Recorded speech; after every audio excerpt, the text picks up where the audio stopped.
à toutes et à tous, soyez les bienvenus. Nous sommes au cœur du Grand Palais du Parc des Expositions de la Beaujoire pour une émission exceptionnelle. Si vous êtes amoureux des fleurs et curieux peut-être de découvrir les prochaines tendances en matière de végétaux, eh bien soyez les bienvenus au Floralie International de Nantes. Déjà beaucoup de monde ici dans les allées de la Beaujoire. C'est là quand même, il faut le préciser, première manifestation florale française organisée donc tous les 5 ans. Et cette thématique-là, cette année, eh bien, c'est Fleurs à vivre avec la citation comme trait d'union de Michel de Montaigne.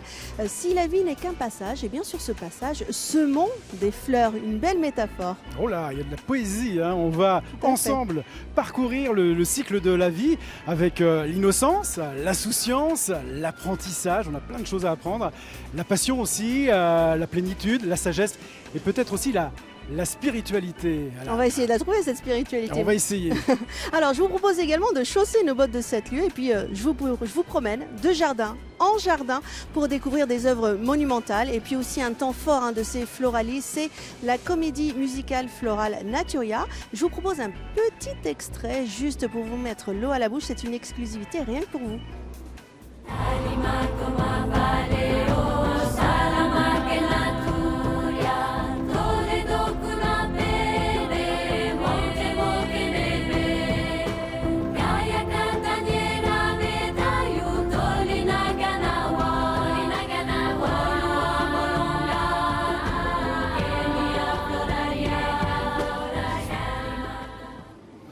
Et à mes côtés, à l'âme, Julien Bernard. Vous le retrouvez sur France Bleu Loire-Océan tous les samedis matins. Il nous donne ses bons conseils. Julien Bernard, c'est bien sûr la maison du bananier à Couëron. Et votre mission, Julien? Si vous le voulez bien. Oui, on l'accepte. On l'accepte. C'est apporter de bons conseils très pratiques tout au long de cette émission. Je vais essayer. Bon, super. Voilà, puis vous répondrez aux questions des visiteurs. On a notre chroniqueur baroudeur Evan qui est également avec nous. Il est dans les allées. On va essayer de le retrouver. Il a peut-être déjà quelques questions. En tout cas, les impressions des premiers visiteurs. Et oui, bonjour à tous les trois. Moi, je me suis caché avec ma veste à fleurs au milieu des fleurs en mode incognito. Il y a pas mal de monde aujourd'hui, mais les gens sont un peu timides avec la caméra. J'ai quand même quelques volontaires. Bonjour. Qu'est-ce que tu viens faire ici? Qu'est-ce qui te plaît au Floralie? Alors je viens découvrir les fleurs, c'est vraiment quelque chose que je ne connaissais pas auparavant. C'est vraiment une première pour moi de pouvoir voir autant de compositions florales ici. Puis surtout de plein de pays différents, c'est surtout ça que j'apprécie. Le fait que ce soit très super cosmopolite et qu'on puisse vraiment voir des choses qu'on n'a jamais vues auparavant. Tu viens d'où? Je pense pas, du sud-ouest, de Pau. Ah ouais, et t'as un jardin, une balconnière J'ai des petites plantes chez moi, mais des petites plantes grasses, des petites plantes végétales, mais rien de foufou quoi. C'est surtout mes parents en fait qui ont la branche main verte en fait. Peut-être qu'après une petite escapade au Floralie. Eh bien c'est tout ce que je me souhaite, y a pas de souci. Merci beaucoup. Je vous en prie. Bonne visite. On va continuer du coup. Monsieur, vous êtes là. Vous avez. C'est pas grave, vous êtes son papa. Si monsieur, qu'est-ce qui vous plaît ici au Floralie? Voilà, il y a les gens sont un peu timides, donc je vais continuer à glaner un petit peu des réactions et puis on se retrouve tout à l'heure avec quelques questions pour notre jardinier. Alors nous sommes sur le stand de la Martinique, on a choisi de commencer sous un climat tropical, vous voyez on appelle le soleil de nos voeux et c'est le... excusez-moi. C'est le stand de Martinique Merveille du Monde, conçu par les agents du Parc naturel de Martinique. Et puis vous êtes surtout l'invité d'honneur de cette édition. Oui, tout à fait. Nous avons un échange avec le comité des Floralies de Nantes que nous saluons. Alors Monsieur Boutrin, donc, vous êtes président du Parc naturel régional de la Martinique et le thème de la spiritualité vous a pas mal inspiré, j'ai l'impression. Tout à fait, puisque vous avez bien compris que nous vous invitons à travers ce parcours initiatif avec les éléments naturels, les éléments de la Martinique et surtout en prenant à la fois toute la richesse de la biodiversité de Martinique. Nous avons des essences rares, ce sont des essences Alors qu'est-ce qu'on peut d'arbres. voir justement sur votre jardin? Ce sont des essences là de Maroganie, oui, qui est un arbre de nos forêts, des fougères arborescentes que vous voyez, qui nous servent de support. Et nous avons pu nous adapter à la thématique qui est la spiritualité. Donc avec les oiseaux du paradis. C'est une ode à la spiritualité. Nous invitons à vous élever avec les sphères, avec les systèmes d'élévation, tout en restant enracinés dans notre sol, avec le sable qui symbolise l'île de la Martinique. Alors justement, l'île de la Martinique, parlez-nous un petit peu de votre parc régional naturel. C'est vraiment une réserve, une biodiversité incroyable et vous avez envie de la préserver?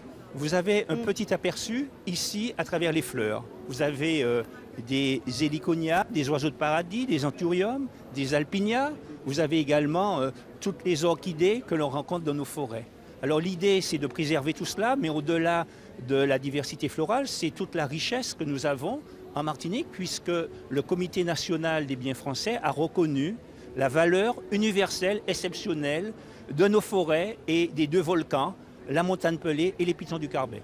Et vous avez envie aussi de concourir au patrimoine mondial de l'UNESCO. Vous aimeriez être inscrit à ce patrimoine. Tout à fait. Nous sommes candidats. Cette année, il y a eu un bien culturel qui a été retenu, le phare de Cordouan. Et nous espérons, après les volcans d'Auvergne, que la montagne Pelée et les pitons du Carbet soient retenus au patrimoine mondial de l'UNESCO. En 2020. En 2020, donc nous déposons notre candidature au mois de novembre au président Emmanuel Macron qui doit choisir la candidature pour la France. Alors pour soutenir justement la candidature de la Martinique, on peut aller sur votre site internet et puis voter et dire on veut que la Martinique soit inscrite au patrimoine mondial. Je crois que nous avons une responsabilité au regard de l'humanité puisque la Martinique fait partie des 34 hotspots au niveau mondial, au niveau de la biodiversité mondiale. Ça tombe bien, 2020, c'est l'année de la diversité mondiale à Pékin.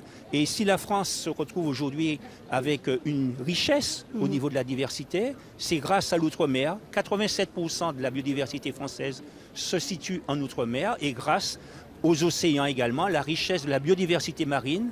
La France, c'est 11 millions de kilomètres carrés de surface maritime, la 2e puissance maritime avec une richesse en termes de biodiversité marine considérable.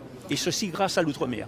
Alors, on pourra aussi connaître toute cette diversité si on a la chance de venir en Martinique. En tout cas, vous organisez, vous aussi, vos Floralies et ce sera la 4e édition.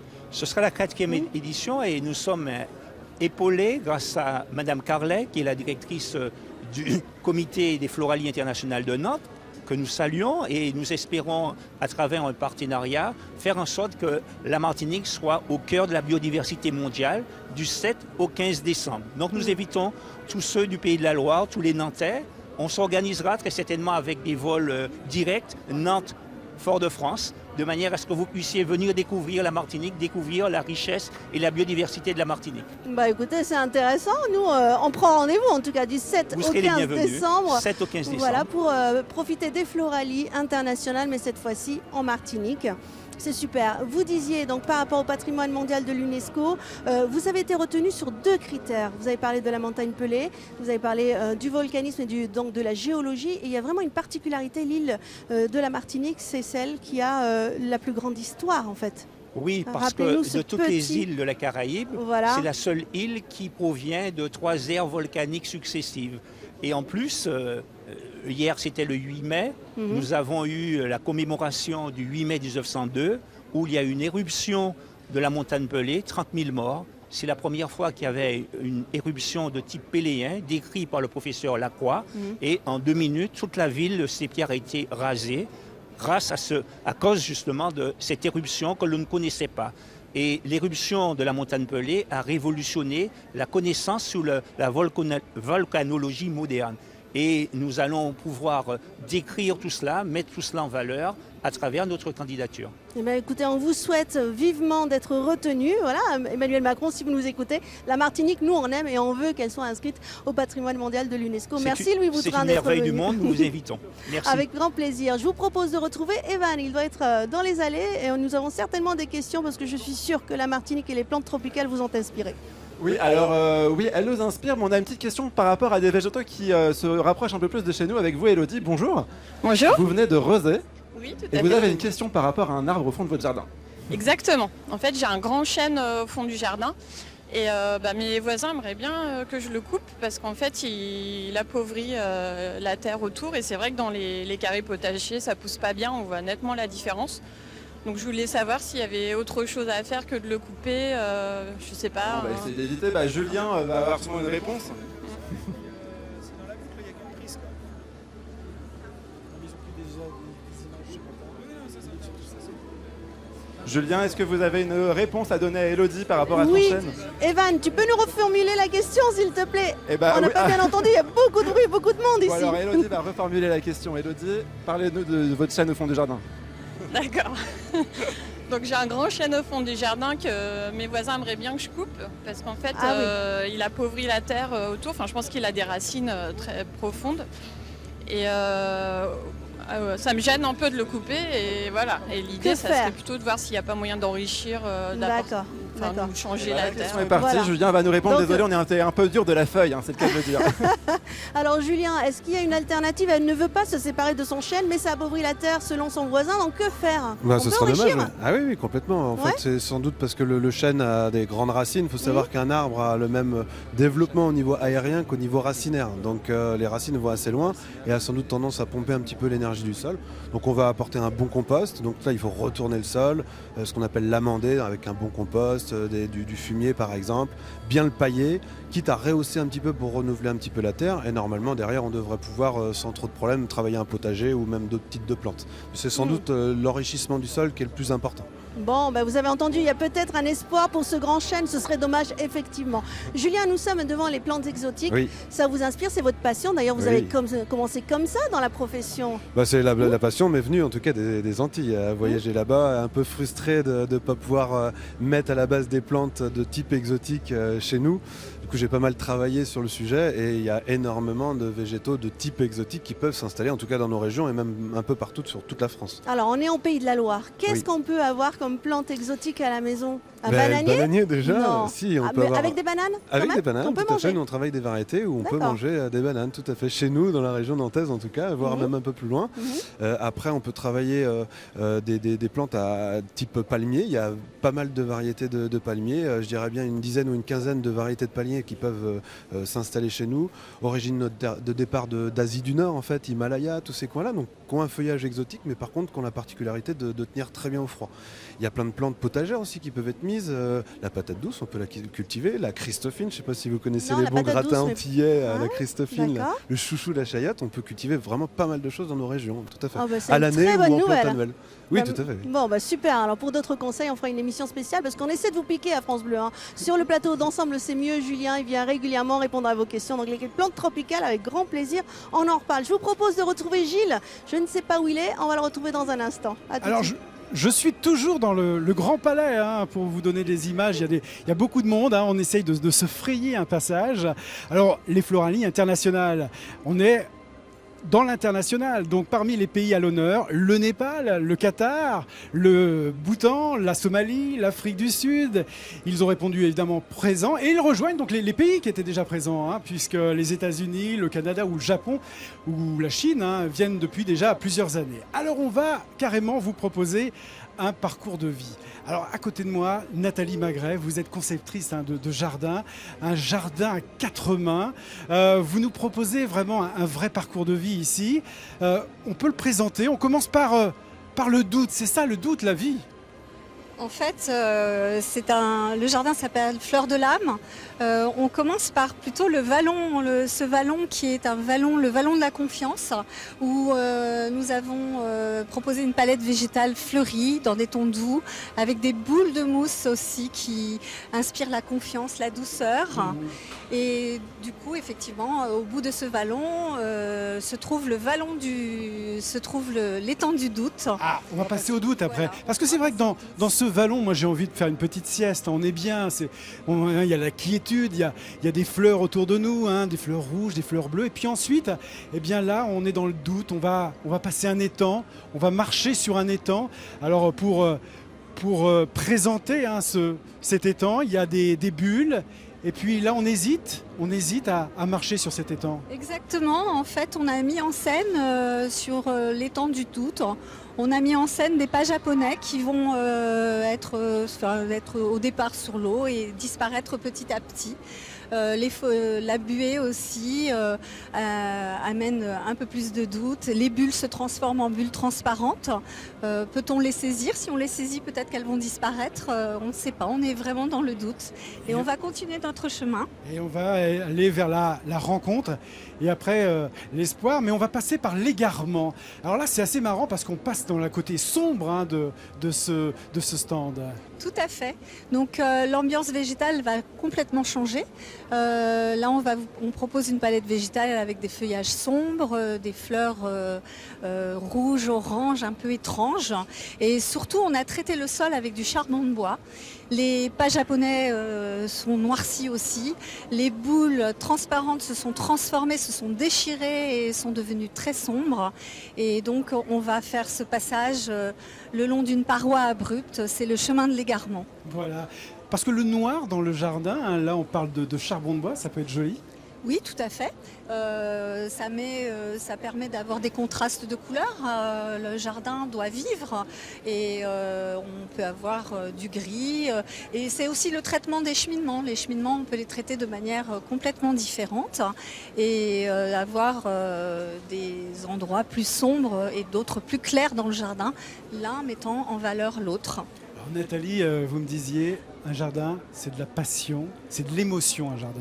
Oui, un jardin, c'est du ressenti. On est dans des univers différents. Donc c'est vrai que le jardin qu'on vous a présenté, Fleur de l'âme, tout le monde peut bien se projeter dans ce jardin. Se projeter dans ce jardin. On a des ambiances qui sont complètement différentes. Et en fait, il est petit. Et ce que je disais aux gens que je rencontre, c'est un jardin qui peut être facilement transposable chez vous parce qu'on a 70 mètres carrés. On peut très bien imaginer devant la maison un petit vallon fleuri débouchant sur un étang. Parce qu'un jardin, avant tout, c'est un parcours. Tout à fait. On va dans son jardin. Exactement. Andy Miguel est à mes côtés parce que là on a parlé de rêve, de conception et maintenant on va mettre carrément les mains dans la terre. Paysage 360, c'est une structure de notre région. Hein. Vous êtes situé à la Chevrolière, au sud de la Loire, et vous créez, Andy Miguel, ces créations en fait. Hein. Vous travaillez la structure d'après des plans en fait. Exactement. Nous, on a apporté tout le côté technique, logistique à ce projet. On a apporté aussi notre touche en participation du coup avec les filles. Et donc c'était vraiment très, très constructif et puis un projet en commun. Quand Nathalie imagine, Andy réalise. Alors j'imagine que là on travaille sur des matériaux particuliers. Oui, donc là on a des galets, on a des pas du coup qui sont représentés en bois. On a également du charbon. On a utilisé du coup nos déchets de bois de l'entreprise qu'on a fait brûler pour du coup créer cette partie d'égarement. Ouais. Et ce qui était assez marrant, c'est que le jardin aujourd'hui, il peut être connecté. Oui, bien sûr. Donc là on a l'électricité là sur le terrain et du coup. On apporte en fait de la nouveauté. Alors ça peut être des robots de tonte dans les jardins qu'on peut avoir du coup pilotés par son téléphone. Ça peut être aussi des rochers lumineux et sonores. Tout ça piloté aussi avec son téléphone. Avec son smartphone. C'est ça. On peut l'oublier dans le jardin, mais parfois on peut le prendre pour carrément illuminer son jardin. On était ravis de découvrir cet espace ici au Florali. Merci Andy Miguel et bonne continuation donc Paysage 360. Et à vous Nathalie, le jardin 4 mains, hein, c'est une vraie composition avec à vos côtés votre collaboratrice. Oui, tout à fait. J'ai travaillé donc en collaboration avec Caroline Gianesini. On est en fait toutes les deux de région parisienne. On est très contente d'être montée jusqu'à Nantes pour présenter notre savoir-faire. Et donc on travaille ensemble sur des conceptions de jardin. Voilà, un jardin 80, c'est une mélodie qu'on réalise ici, mais une mélodie de verdure. Et on poursuit évidemment avec vous, Alan, cette découverte de ce grand hall du Grand Palais, ici sur les bords de l'Erdre, ici à Nantes. Et oui, on vous a promis de vous balader, de vous faire vivre ces Florali comme si vous étiez de l'intérieur. Eh bien, sachez qu'en tout cas que cet événement a vraiment marqué l'histoire de la ville de Nantes. La première édition, c'était en 1956. Et est-ce que vous savez que ce palais, le parc des expositions de la Beaujoire, a été construit au départ pour les Florali internationales justement. Je vous propose un petit reportage, vous allez voir l'histoire, vous allez entendre les sons de 1956 quand la première édition a été créée. Retour en images et en son sur l'histoire des Florali.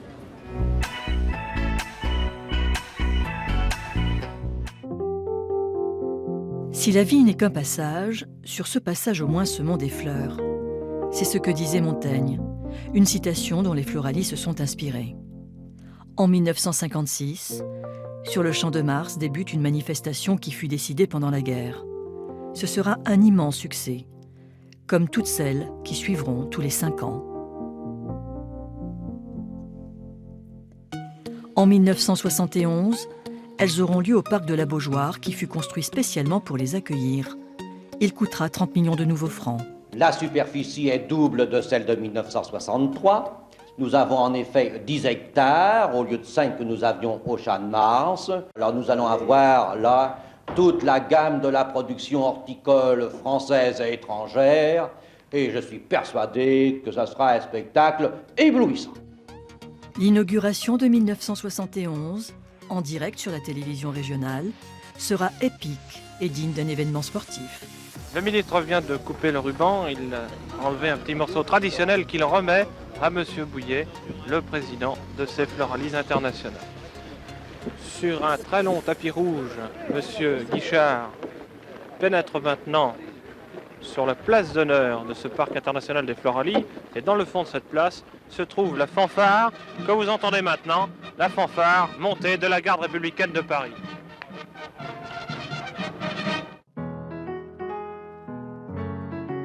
La ville se met au diapason de cette manifestation avant tout populaire, qui voit déjà près de 200 000 visiteurs venus de toute la région.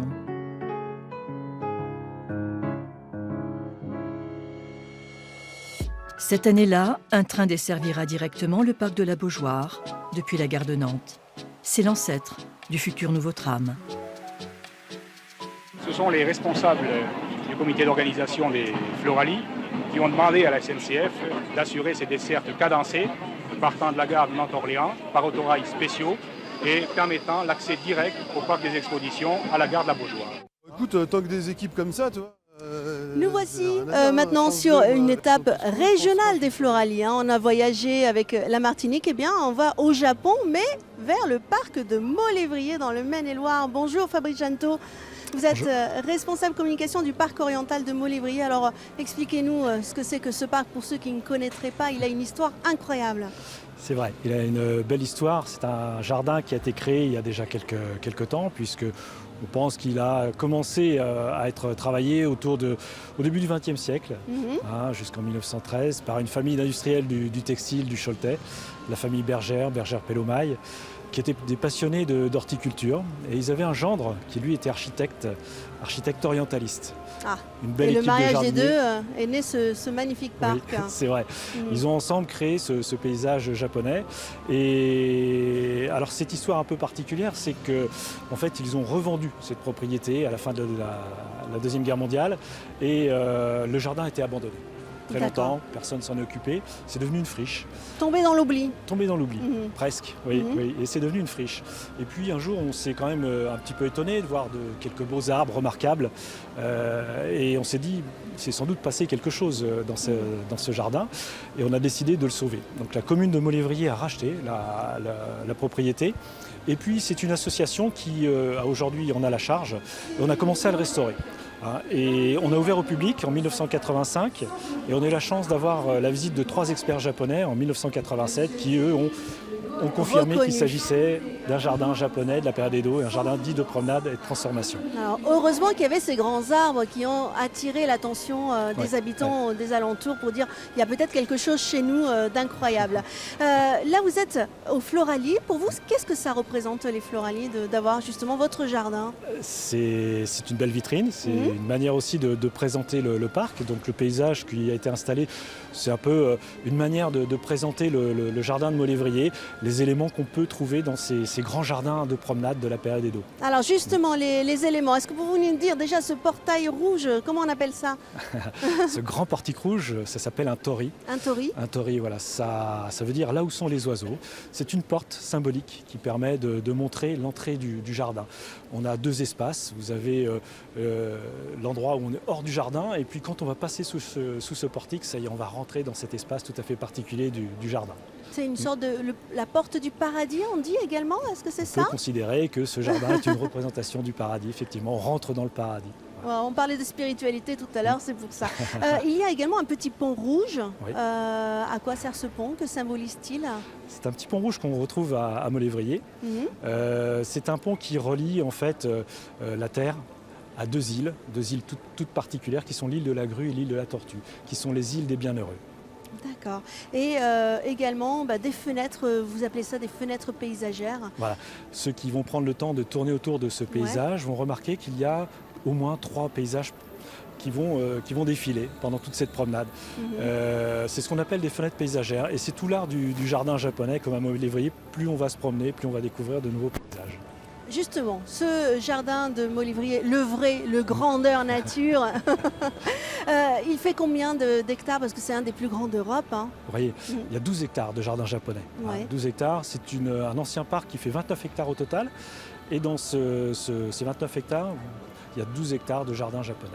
Alors la particularité, c'est qu'à partir de mai, il y a une actualité, on peut le visiter de nuit. Voilà. On va voir quelques images, c'est vraiment magnifique. On a un lampion à la main, on se balade et puis quand il y a beaucoup de lampions, il paraît qu'on peut voir le reflet d'un dragon dans le lac et du coup faire un vœu. Alors surtout, allez-y avec vos lampions. Et lors de la promenade, eh bien, des contes japonais sont retransmis par haut-parleurs dans le parc. Vous pouvez donc vous promener de nuit, de mai à septembre, tous les samedis. Et cet été, eh bien, en juillet et en août, les mercredis et les vendredis. Surtout, n'hésitez pas à y aller. C'est vraiment magnifique. Je laisse la parole à Evan pour poser quelques questions justement sur les particularités de ce jardin japonais. Et oui, je suis avec Michel Godard, bénévole à l'association du Parc oriental de Molévrier. Alors Michel, on peut dire que vous êtes un bonsaïka. C'est quoi un bonsaïka? On peut dire ça comme ça, comme un judoka qui pratique le judo. Moi, je pratique le bonsaï. Et alors, ça fait combien de temps que vous pratiquez le bonsaï? Là, ça va faire une trentaine d'années maintenant. Et vous êtes à l'origine de la création du club du bonsaï à Molévrier. Voilà, dans le parc oriental, quand quelqu'un au départ était installé pour faire du bonsaï, je l'ai rejoint. Et quand il a quitté, j'ai pris la suite et j'ai créé le club bonsaï à Molévrier. Alors qu'est-ce que vous faites au club du bonsaï à Molévrier? On se réunit entre membres du club et puis chacun amène ses arbres et travaille ensemble à faire les mettre en forme. Et chacun amène en fonction de ses capacités, puis chacun aussi échange en fonction de ses moyens. Alors ici au Floralie, le parc de Molévrier a installé ce très beau jardin éphémère dans lequel il n'y a pas de bonsaï. Non, un bonsaï n'est pas dans un jardin. D'accord. Ah non, un arbre taillé, les arbres taillés dans les jardins, on les appelle les niwaki, c'est des arbres qui sont taillés, qui sont en pleine terre. Ils se regardent de tous les côtés. Alors qu'un bonsaï, il a une face. Et d'abord, c'est un arbre qui est dans un pot. C'est obligatoire. Un bonsaï, c'est l'arbre et son pot. Et il a une face, on le regarde d'un côté. Donc il a une phase de présentation. Parce qu'il est destiné à rentrer dans un tokonoma, dans la maison traditionnelle japonaise, pour être exposé. Donc on le regarde d'un côté. Il va être construit en fonction de sa face. Donc, en fait, ici, là, oui, en fait, vous avez fait ça parce que ici, il faut que tout le monde puisse le voir en tournant autour de ce petit îlot. Voilà. Bon, alors, est-ce qu'un bonsaï, c'est japonais à la base? Alors non, l'origine du bonsaï n'est pas japonaise, elle est chinoise. D'accord. Et l'origine, on ne connaît pas vraiment l'origine. C'est souvent d'après la taille des arbres. Les gens en Chine, ils ont commencé à tailler les arbres d'une certaine façon, en forme de dragon, alors ils ont donné des formes. Et petit à petit, ça s'est transformé en bonsaï. Et c'est à travers les échanges commerciaux de la Chine vers le Japon par la Corée, les Japonais ont pris toute la culture un peu chinoise et l'ont utilisée. Et le bonsaï est arrivé comme ça aussi. Alors le bonsaï à Molévrier, ça vous connaît puisque le deuxième week-end de septembre, vous organisez le Salon national du bonsaï. Oui. Qu'est-ce qui va se passer cette année? Alors on organise depuis 25 ans à peu près une exposition de bonsaï qui était réservée au départ pour les membres des clubs. Et maintenant on est monté en gamme et on fait une sélection et c'est un salon national maintenant de bonsaï. Il y a beaucoup de gens qui viennent de la France entière. On attend de 2500 personnes à peu près, ou sinon plus s'il fait beau. Alors, moi j'ai déjà eu la chance de visiter Molévrier et de visiter la serre où vous avez. Alors, décrivez-nous un petit peu tout ce qu'il y a dans cette serre. Alors dans la serre, il y a plusieurs choses. Quand on arrive, on voit d'abord des bonsaïs. Il y a la collection de bonsaïs du parc, une partie qui a été achetée, une autre partie qui a été faite avec des dons d'un professionnel et qui est entretenue par des membres des professionnels. Et on va faire un tour de temps en temps. On a une visiteuse, Séverine, qui a une question à vous poser. On en profite, vous êtes l'expert du bonsaï. Bonjour Séverine. Bonjour. Où est-ce que vous venez? Du coup de Pontivy. D'accord, en Bretagne. Bon alors, c'est quoi votre question? Du coup, je souhaiterais savoir comment s'entretient le bonsaï à l'intérieur ou à l'extérieur. Alors, si on parle d'intérieur ou d'extérieur, il y a une grosse différence. Parce qu'un bonsaï d'intérieur, c'est un arbre qu'on va mettre donc à l'intérieur. Il va falloir recréer les conditions de vie de ces arbres-là. Et ces arbres-là, ce sont des arbres qui sont tropicaux ou subtropicaux. Parce qu'ils vont avoir de la chaleur, il faudra amener de la lumière et de la chaleur, de la lumière et de l'humidité. Et si on ne recrée pas, c'est comme le ficus par exemple, ce sont des arbres qui correspondent. Autrement, c'est plus facile avec des arbres d'extérieur, avec des arbres de nos régions. Facile de démarrer avec un arbre de pépinière, un arbre qu'on prélève dans la nature, et ils sont adaptés déjà à nos régions, donc c'est plus facile. Alors voilà, alors avant que vous repartiez, Séverine, moi j'ai juste un petit cadeau pour vous, comme ça vous essayerez de faire un bonsaï avec une plante grasse. Ce sera peut-être plus simple. Non, c'est pas grave. Une plante grasse, ça ne peut pas faire bonsaï. Non, je me doute bien. C'était un petit cadeau. Merci beaucoup en tout cas. Un bonsaï. Merci. On va passer la parole à Gilles maintenant. Ouais. On essaye de t'acheter, hein, Evan. Allez, j'ai quitté le Grand Palais et là, je suis en extérieur. Je suis sur les bords de la plus belle rivière de France, on peut le dire. Face à moi, là-bas, il y a le parc de la Roseraie. Et on découvre évidemment ces Floralies internationales de Nantes. Autant vous dire que pour mettre en place ces structures, il a fallu longuement travailler, de longues heures de préparation. Et je vous propose d'aller directement dans les coulisses. Le palais de la Beaujoire est en ébullition. Tout le monde a le pied sur l'accélérateur. Un événement comme les Floralies n'attend pas. Oui, effectivement, c'est le rush. Il y a du monde qui court partout, les engins, donc il faut vraiment faire attention à la sécurité et on fait attention à tout le monde, quoi. Voilà. Marc Chevalier, jardinier à la ville de Saint-Jean-de-Mont, est plein pot, mais tout en souplesse. À un moment donné, il faut savoir se poser, prendre du recul, regarder et se dire non, il faut tourner un petit peu cette plante d'un quart de tour parce que la feuille elle n'est pas bien positionnée. Donc ce qui est important, c'est qu'on puisse avoir la fleur qui apporte la cerise sur le gâteau. 200 exposants relèvent le défi, jardiniers, fleuristes, paysagistes. Il n'est pas question de lambiner. Le travail du paysagiste, c'est autant l'électricité que l'arrosage, que le végétal. Et du coup, ça nous permet de toucher un peu à tout. Les Floralies prennent corps avec la participation des élèves des lycées horticoles de la région. Remettez les clématites, vous allez voir quel espace, ou alors vous faites des tâches comme on avait fait sur le plan. Sous l'œil exercé de leur professeur, la mise en place se fait avec entrain. Les jeunes, eux, c'est vraiment leur première Floralie. Ils ont du mal à concrétiser tout ce que ça représente de préparer un chantier. C'est impressionnant. C'est un des plus grands salons de paysage, donc pour nous, c'est pas souvent qu'on a cette chance-là de faire un salon aussi grand et de voir autant de jardins dans un si petit endroit, quoi. Après, on va décaler d'un cran. Il faut avoir le pied sur la pelle, mais pas seulement. Il faut être pédagogue aussi, on a affaire à des jeunes. Il faut savoir aussi les amener. Puis là, on a une super équipe, donc on avance très bien. Oh oui, ils ont bien travaillé. Regardez comme c'est magnifique autour de nous. Bienvenue à vous. Si vous venez de nous rejoindre, nous sommes au cœur du Grand Palais, aux Floralies internationales de Nantes. Vous allez en prendre plein les yeux et plein les oreilles, car nous sommes à la fois sur France 3 Pays de la Loire et sur France Bleu Loire-Océan. On continue notre voyage, mais avant cela, moi je vous propose un petit extrait. C'est une exclusivité rien que pour vous. Un extrait de la comédie musicale florale Naturia. Ils sont là tous les soirs en direct. Ils se produisent sur la scène Hall 4 et voici un petit extrait pour vous.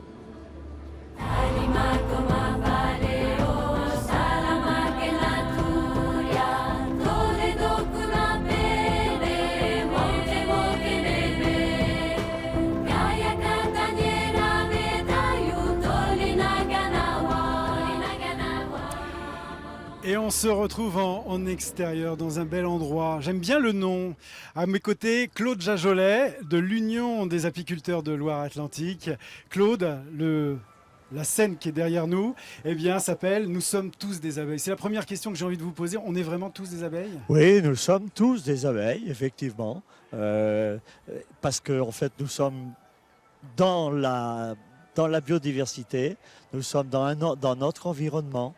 Et l'environnement des abeilles, c'est notre environnement et vice-versa. Qu'est-ce qu'on peut voir derrière moi ? On peut rentrer dans une ruche ? Oui, tout à fait. C'est-à-dire qu'en fait, nous avons construit cette structure pour diffuser un petit film tout à longueur de journée qui présente une reine en train de pondre. Et en fait, c'est quelque chose qui est absolument impossible à voir dans la nature, puisque la reine... forcément, à partir du moment où on ouvre une ruche, se cache et ne se met pas à pondre. Donc, effectivement, les gens ont la chance de découvrir ici une reine qui pond. Ici, autour de nous, il y a des arbres, des fleurs. Elles sont aussi importantes pour la la vie de l'abeille? Alors, elles sont essentielles, je dirais, hein, parce que, en fait, toutes ces fleurs, d'ailleurs, vous pouvez les voir, hein, juste derrière nous, les abeilles. En fait, ce sont des plantes mellifères, donc qui attirent énormément les abeilles dans la nature, et ici en particulier. Alors, juste à côté des bords de l'Erdre, il y a 2 ruches, hein, avec un apiculteur qui vient aussi Voilà. chaque jour. Voilà. C'est-à-dire qu'en fait, nous avons installé là 2 ruches peuplées, donc avec 2 colonies qui ont été installées là pour la circonstance. Et donc, elles sont tout à fait à leur affaire. Là, hein. C'est-à-dire qu'il y a les fleurs partout, il y a l'eau, il y a le... Donc c'est tout à fait sympathique. Et en fait, je peux vous dire que depuis une semaine qu'elles sont là, maintenant elles sont bien installées, elles sont contentes. Ah, moi j'ai appris une chose, il y a des abeilles domestiques. On peut domestiquer une abeille? Alors non, on ne peut pas domestiquer une abeille. Il y a une race d'abeilles qui est dite domestique. Alors, elle se présente sous plusieurs races. Hein. Il y a plusieurs races dans le monde, sur la Terre. Mais il n'y a qu'une race d'abeilles domestiquées qui est capable de faire du miel. C'est-à-dire que les autres abeilles ne sont pas organisées en colonies comme une ruche d'abeilles domestiques. Alors Claude, il y a une structure qui a été conçue juste devant cette ruche. On peut rapidement la présenter, cette structure? Alors, oui, je peux la présenter. D'ailleurs, je suis tout à fait fier de cette structure parce qu'en fait, j'ai assisté l'année dernière au mois d'août à côté d'Annecy à un festival Art Récup. Et l'artiste qui a gagné, c'était le constructeur de cette œuvre. Ouais, mais moi j'ai l'impression qu'elle fait un petit peu la tête, cette abeille. Oui, elle fait un petit peu la tête, mais si vous aviez l'occasion aujourd'hui, demain ou hier de discuter avec les abeilles, vous verriez qu'effectivement, elles sont à peu près en cet état-là. Ouais. C'est-à-dire que ça ne va pas bien pour elles. Comment? Ça ne va pas bien pour elles. Voilà. C'est-à-dire qu'on peut dire que l'abeille aujourd'hui, comme elle est présentée là, on peut dire que c'est une abeille qui vit mal. Et dans notre environnement d'aujourd'hui, on peut dire que l'abeille vit mal. Alors j'ai Julien Bernard qui est toujours là à mes côtés pour me conseiller. Moi j'ai envie de faire du bien à ces abeilles. Qu'est-ce que je peux faire dans mon jardin? Est-ce que je peux planter ces fleurs qu'elles viendront butiner? Bah oui, déjà, il faut arrêter les produits ça, c'est le chimiques. premier conseil. Évidemment, c'est le jardin au le naturel. problème des abeilles, c'est quand même le phyto, les engrais chimiques, etc., la pollution dans tous les sens. Donc déjà, stop. Et en plus, au jardin, il n'y en a pas besoin pour avoir un beau jardin pour réussir. Après, on va installer des plantes qui vont attirer les abeilles. Il y en a plein. Alors, abeilles et d'autres, parce qu'il y a plein d'insectes. On parle souvent de l'abeille ou des abeilles en général. Mais si on veut le côté pollinisateur, il y a les chrysopes, il y a plein d'insectes intéressants au jardin. Au potager, les menthes, les ciboulettes, pas mal de choses comme ça vont attirer énormément les pollinisateurs dans tous sens, dont les abeilles. Donc ça, en plus, on consomme, donc c'est toujours intéressant. Tout ce qui est fruitier, le pommier, le poirier, le châtaignier, il y a énormément d'arbres qui ont un intérêt pour les abeilles, mais également pour nous, parce que sans les abeilles, on n'a pas de fruits et on n'a pas grand-chose à manger derrière. Donc oui, il faut penser. On a des très belles plantes qui vont attirer les abeilles et en même temps qui peuvent nous apporter et à manger et puis un beau jardin. Donc au contraire, il faut en profiter au maximum. Bon, et puis on peut aussi rejoindre l'association, l'Union des apiculteurs de Loire-Atlantique, c'est le syndicat d'apiculture de Loire-Atlantique avec ses 553 adhérents apiculteurs amateurs. Ouais, c'est important. Oui. Avec aussi les ruches qui arrivent en ville aujourd'hui, on les voit un peu partout maintenant, les ruches. Alors maintenant, vous pouvez, depuis quelques semaines, aller visiter les ruches qui sont maintenant installées à la région, à l'hôtel de région, ainsi qu'à l'hôtel du département. Nous avons installé des ruches récemment.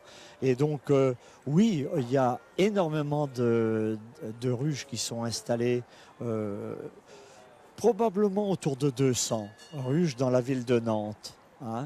Mais nous, en fait, on a toujours une petite réticence quand on installe ces ruches. C'est le problème du frelon asiatique, qui est bien connu. Voilà, on voulait vous avertir et puis aussi s'intéresser à l'environnement de l'abeille. On se rend sur les bords de l'Erdre et on va poursuivre notre voyage ici au Floralie. On va aller butiner un petit peu ailleurs, sur les salons, je crois, du palais du Grand Palais de la Beaujoire. On vous laisse butiner, Gilles, excusez-moi. Nous, on a une autre reine avec nous, la reine Inia. Voilà, elle fait partie du spectacle qui a lieu tous les soirs ici. C'est la comédie musicale florale Naturia. Et le metteur en scène Axel Montel est avec nous. Bonjour. Bonjour, enchanté. Alors, une comédie musicale, on voit tout à fait ce que c'est, mais une Tout à comédie fait. musicale florale, qu'est-ce que vous entendez par là? L'idée était de mettre en avant aussi tous les passionnés de la nature, de la fleur. Et en fait, c'est que tous les décors et les tenues sont réalisés en plantes et fleurs fraîches, comme vous pouvez le voir ici avec des orchidées, avec de la végétation et tout ça en fait réalisé avec des mélanges de compétences qui passent par des apprentis, des meilleurs ouvriers de France, des centres de formation comme celui de Saint-Herblain, comme celui aussi du CFA de 86 dans la Vienne, mais aussi le centre formation IA. Donc on a réussi à intégrer l'ensemble en fait pour réaliser. En fait, vous êtes allé ces chercher personnages. tous les savoir-faire pour à la fois les décors et les costumes. Tout à fait, en fait, moi je pense que pour interpeller les gens au respect de la nature et de l'environnement ou au développement durable, je pense que d'abord il faut mettre en scène ce qui nous entoure, les forces vives locales. Et moi j'ai pris plaisir en fait à les unir pour les mettre dans le cœur d'un gros spectacle avec une véritable histoire et de les mettre à l'honneur comme il se doit, de les mettre en scène en lumière. Alors, on voit la robe d'Inia, donc là, il y a des orchidées, des plumes de pan, mais alors tout ça, ce sont des vrais, hein, donc ça veut dire que vous les changez régulièrement, puisque là, on est quand même sur une douzaine de jours au Floralie. Tout à fait, alors on les change assez régulièrement, mais on a une maîtrise en fait et une réflexion sur les végétaux et les fleurs que nous allons utiliser. Les moins fragiles pour que... Voilà, D'accord. c'est-à-dire pour éviter de changer le plus régulièrement possible, quoi. Bon, alors... On va dire le pitch, hein, c'est ce qu'on dit d'habitude. Ça Exact. parle de quoi, votre comédie musicale? Naturia raconte en fait l'histoire des hommes et de la terre qui au final n'ont pas su écouter et il est trop tard. On n'a plus beaucoup. Donc une fable apocalyptique. On est dans une fin apocalyptique. En Ouais. fait, on n'a pas voulu écouter. Et puis, il n'y a plus beaucoup d'oxygène et on va envoyer le commandant Matteo sur une planète qui s'appelle Naturia en espérant pouvoir y trouver la fleur de lumière. Alors, pour Voilà. découvrir cette fleur de lumière et voyager un petit peu, moi je vous propose de regarder un extrait maintenant tout de suite.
quel décor, quel costume, c'est vraiment magnifique. Voilà, une trentaine d'artistes sur scène, 2 heures de performance. Ignace, c'est une sacrée performance d'être là tous les soirs, 2 heures durant. Comment vous vivez ça? Mais c'est avec beaucoup de plaisir qu'on est là. Et donc on fait une performance, le grand spectacle le soir à partir de 21h. Et on est également en journée avec des versions courtes. C'est donc le conte de Naturia. Et donc là on permet aussi aux gens durant la journée leur donner un petit aperçu de ce qu'ils pourraient découvrir le soir. Et c'est vraiment un plaisir et c'est 2 choses différentes et on prend beaucoup de plaisir à performer et à jouer ce spectacle avec ces professionnels, ces danseurs, performeurs qui sont là. On a une très belle équipe. Alors donc ce sont des contes Naturia, donc dans la journée, c'est à 11h et à 15h, c'est 20 minutes. Et c'est gratuit surtout, donc c'est intéressant aussi pour se faire une première idée et pourquoi pas aller découvrir le spectacle l'après-midi. En tout cas, merci d'avoir gardé votre costume parce que vous avez fini votre performance et vous l'avez gardé pour nous, ça nous fait très plaisir. Merci Axel Montel, cette version Naturia, on va pouvoir la retrouver parce que vous avez vraiment une démarche d'engagement dans le développement durable mais aussi du côté social. Racontez-nous ce que vous allez faire à Dunkerque. On passe un petit peu plus loin dans les régions. L'idée de Naturia a toujours été de vouloir sensibiliser le grand public au respect des natures et de l'environnement, comme j'ai dit tout à l'heure, mais de manière plus émotionnelle. Il faut aller au bout de ces émotions et des émotions doivent rester vraies. J'ai un peu de mal à concevoir qu'on ne puisse pas, lors de Général, à l'heure où on sait qu'on va jouer tout seul, offrir l'ensemble et l'intégralité des places aux plus démunis de la ville où on se produit, ou pourquoi pas aussi aller encore plus loin en faisant participer les gens sans qu'ils le sachent à replanter des arbres en reversant un montant de leur billet à l'Office national des forêts avec qui nous sommes en partenariat pour replanter des arbres là où on se produit. Je suis très attaché en fait à la valorisation des forces vives locales et j'avais envie de les inscrire dans un événement grande production juste pour montrer que c'est pas parce qu'on fait des choses en local. La meilleure des preuves c'est qu'à l'heure actuelle les 40 artistes qui sont sur scène très bien. Et ça fait une énorme production alors que nous avons fait aussi appel à une association locale, l'association Cadence. Mais qui est le de Nantes. savoir-faire est ici chez nous, local, bien évidemment, c'est une évidence. Il est partout et on doit le mettre en lumière, on doit le mettre en scène, juste pour rappeler que voilà, on peut faire autrement dès lors on a envie de le faire et dès lors on le fait tous ensemble. Écoutez, en tout cas, merci d'avoir été avec nous et merci pour ce petit cadeau, d'avoir dans cette émission un extrait aussi de votre spectacle. J'espère que ça vous donnera envie d'y aller. Voilà, c'est tous les soirs à partir de 21h, 2h et c'est en supplément du prix d'entrée des Floralies. Vous comptez 11 € pour y assister. Je vous propose de retrouver Evan. Il est au pied de l'arbre à vœux. On va bien voir ce qu'il a décidé d'écrire sur son petit message. Et Alam, tu sais qu'on ne dit pas normalement ce qu'on écrit sur sa petite carte qu'on va mettre dans l'urne de cet arbre à vœux qu'on trouve à la sortie du parc des expositions. Alors là, je suis avec la joyeuse équipe qui est là toute la journée. Alors déjà, dites-nous, qu'est-ce que c'est cet arbre à vœux? Qu'est-ce qu'on vient y faire?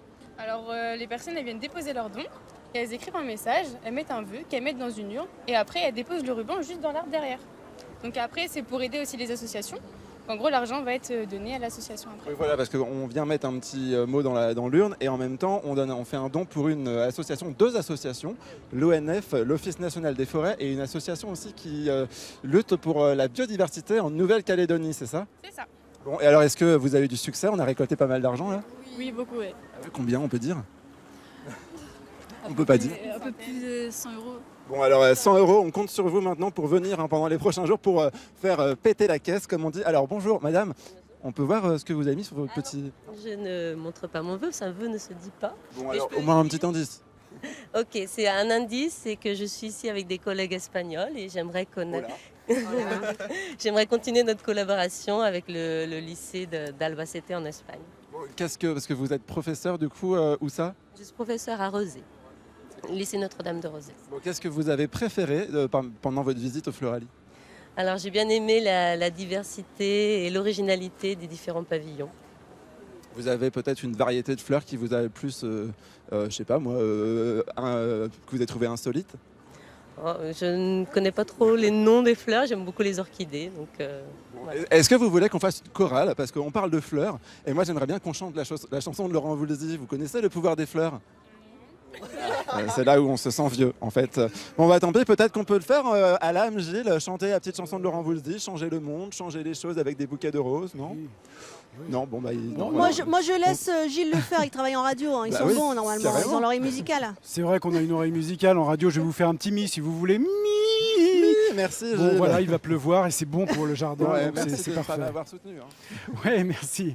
On va conclure cette émission, mais on va aussi peut-être préparer sa prochaine visite si on veut venir ici sur les bords de l'Erdre pour préparer cette visite et pour découvrir cet événement. Mieux vaut quand même un petit peu anticiper et de se munir de prévente. Vous allez sur Internet, vous pouvez évidemment réserver vos billets.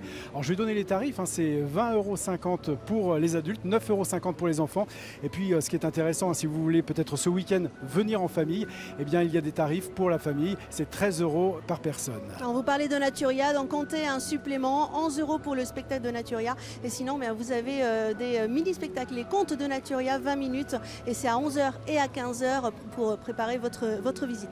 Voilà, c'est déjà la fin de cette émission. Il y a encore 1000 choses à voir. On n'a pas tout fait. C'est juste un petit aperçu pour vous donner envie de venir. Voilà, c'était une émission un peu exceptionnelle, puisque c'était à la fois de la radio, à la fois de la télévision. On était ravis de faire cette émission ensemble. Voilà, merci Julien. Merci Julien pour vos conseils. Merci bientôt. à Evan qui a beaucoup galopé pour nous trouver des visiteurs et leurs questions, répondre à leurs questions. Et maintenant, en je mets tout mon cas, petit vœu dans la boîte à vœux. Eh ben écoute, Evan, moi je te propose qu'on te retrouve parce que nous aussi on a envie de faire des vœux. Eh ben oui, venez, il y a encore plein de places. Moi j'ai un vœu, j'ai entendu que du côté de la Martinique on organisait les Floralies. Martinique, moi. Je vous suis. Moi, je suis libre. Les boîtes de 7 lieux, direction très bien. Direction le 7 décembre en Martinique pour les Floralies internationales de la Martinique. En tout cas, merci de nous avoir suivis. On se donne rendez-vous, passez un très bon week-end, passez par le parc des Expos. Et sinon, nous on se retrouve lundi matin à 10h50. Bye bye. Au revoir. Au revoir.